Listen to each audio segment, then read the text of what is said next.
On this day in Tudor history, the 12th of November 1555, Queen Mary I's Parliament officially brought England back into the Catholic fold. After more than 2 decades of religious upheaval, Parliament passed the Second Statute of Repeal, restoring papal authority in England and reuniting the kingdom with Rome. It was another huge milestone in Mary's lifelong mission to undo her father's and half-brother's reforms and to heal what she saw as a broken relationship between England and the true church. This act was passed in the names of Mary and her husband King Philip of Spain, symbolising England's renewed alliance with Catholic Europe. Now, this wasn't Mary's first step towards restoration. Shortly after coming to the throne in 1553, her first parliament had passed what's known as the First Statute of Repeal. That act swept away all of the Protestant legislation introduced under Edward VI, the Book of Common Prayer, the English liturgy, and the reforms of men like Archbishop Cranmer and the Dukes of Somerset and Northumberland. Essentially, it tried to turn back the clock to the end of Henry VIII's reign before Edward's Protestant wave really took hold. But Mary wasn't done yet. 2 years later, in 1555, her government went further, much further. The Second Statute of Repeal abolished every piece of legislation that had been passed against the papacy since 1529, the year Cardinal Wolsey fell from power and Henry VIII set about his great matter. Think about that, 26 years of reform swept away with one act. It was as if the entire English Reformation, Henry VIII's break with Rome, his supremacy, the dissolution of the monasteries, and all the changes that followed, had never happened. The aim was simple, if bold: to reunite England fully with the authority of the Pope and restore the old faith. But here's where it gets interesting. Even as the act reasserted papal supremacy, Mary herself kept the title Supreme Head of the Church, a title her father had claimed in 1534. Why would a Catholic queen retain such a Protestant-sounding title? It's a fascinating detail and probably a reflection of Mary's pragmatism.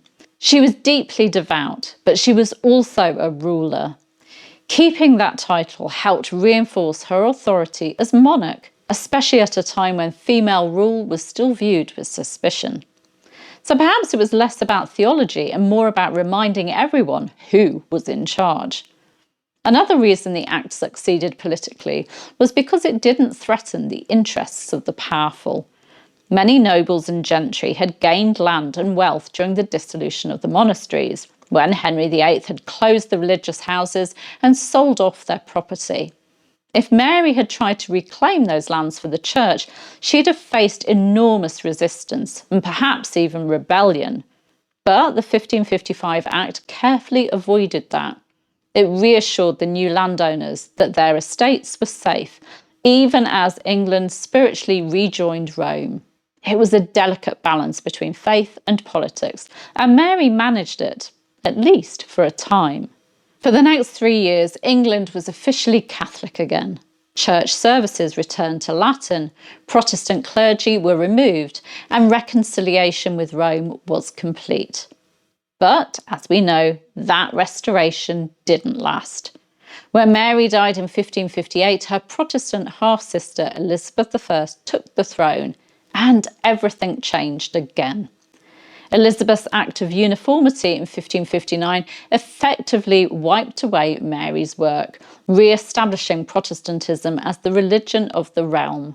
England's pendulum swung yet again, proof, if ever we needed it, of just how unstable and divided the 16th century truly was. So, on this day in 1555, Mary I achieved what she'd long dreamt of, bringing England home to the Catholic Church. But that triumph was fragile. Within 3 years of her death, it would all be undone, and England would follow a new religious path that would shape its destiny for centuries to come. History often paints Mary's reign in flames and martyrs, but on this day it's worth remembering her for what she truly was. A queen trying with all her heart to put her country right, according to her conscience anyway. Thank you for watching, and if you've enjoyed this look at Mary I and her restoration of Catholicism, please do give this a like, subscribe and ring the bell for more daily Tudor history. And let me know in the comments, do you think Mary's vision of unity ever had a chance? I'll see you soon. Bye bye.